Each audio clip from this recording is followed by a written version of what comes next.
अब देखिए, जब मूसा को खुदा ने बुलाया,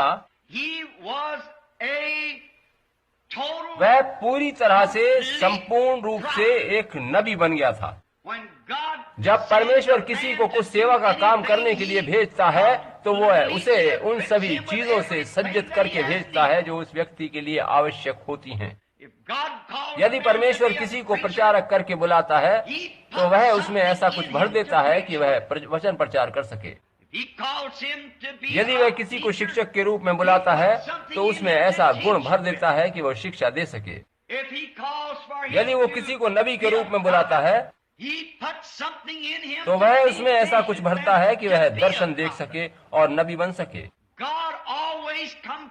परमेश्वर सर्वदा अपने जन को पूरी तरह से सुसज्जित करता है, और ठीक ऐसा ही उसने तब किया जब उसने मूसा को मिस्र में भेजा। उसने एक विशेष रूप से उसे पाला पोसा बड़ा किया, उसे किसी अलग तरीके से शिक्षित किया, और उसने उसे अपने हिसाब से ढाला और संवारा। इब्राहिम से हजारों वर्ष पूर्व जब उसने वायदा किया था कि वह लोगों को मिस्र की गुलामी से छुड़ाएगा, तभी उसके विचारों में वह मूसा था कि वह मूसा को कैसा बनाएगा जैसा मूसा बनाया गया था।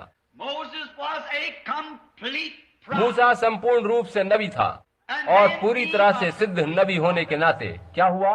यदि आप मसीह हैं तो आपकी तरह से, यानी पूरे मसीही व्यक्ति की तरह से वह पूरा नबी था।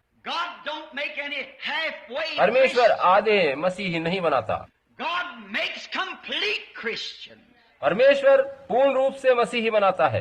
परमेश्वर अर्ध प्रचारक नहीं बनाता, वरन प्रचारक स्वयं आधा प्रचारक बना रह सकता है। और परमेश्वर अपने बच्चों को पूरी तरह मसीही बनाता है, मगर कभी कभी वे आधे मसीही बनकर रह जाते हैं। मगर परमेश्वर की इच्छा नहीं होती कि वे आधे बने रहें। उनके जीवन के लिए परमेश्वर की योजना में वे लोग अपने तरीके शामिल कर देते हैं, और इसी वजह से वे ऐसे आधे बनकर रह जाते हैं। परमेश्वर नहीं चाहता कि वे आधे मसीही बनकर रह जाएं या आधे प्रचारक बने, कि वे दोनों ओर समझौते करें। वो चाहता है कि वे पूर्ण रूप से रिक्त स्थान में खड़े स्थिर बने रहें। अब मूसा को लीजिए, परमेश्वर ने उसे संपूर्ण छुटकारा दिलाने के लिए पूर्ण सिद्ध भविष्यद्वक्ता बनाया था। ने उसे संपूर्ण छुटकारा दिलाने के लिए पूर्ण सिद्ध भविष्यद्वक्ता बनाया था, और मूसा पूरी रीत से परमेश्वर के हाथों में समर्पित था। यही कारण था कि वह पूर्ण नबी बन सका। वह परमेश्वर में इतना सिद्ध था कि परमेश्वर उस पर भरोसा कर सका। मुझे संदेह है कि मसीह होने के नाते हमने ऐसा किया है कि हमने अपनी इच्छाओं को समर्पित कर दिया है और स्वयं को इस रीति से परमेश्वर को अर्पित कर दिया है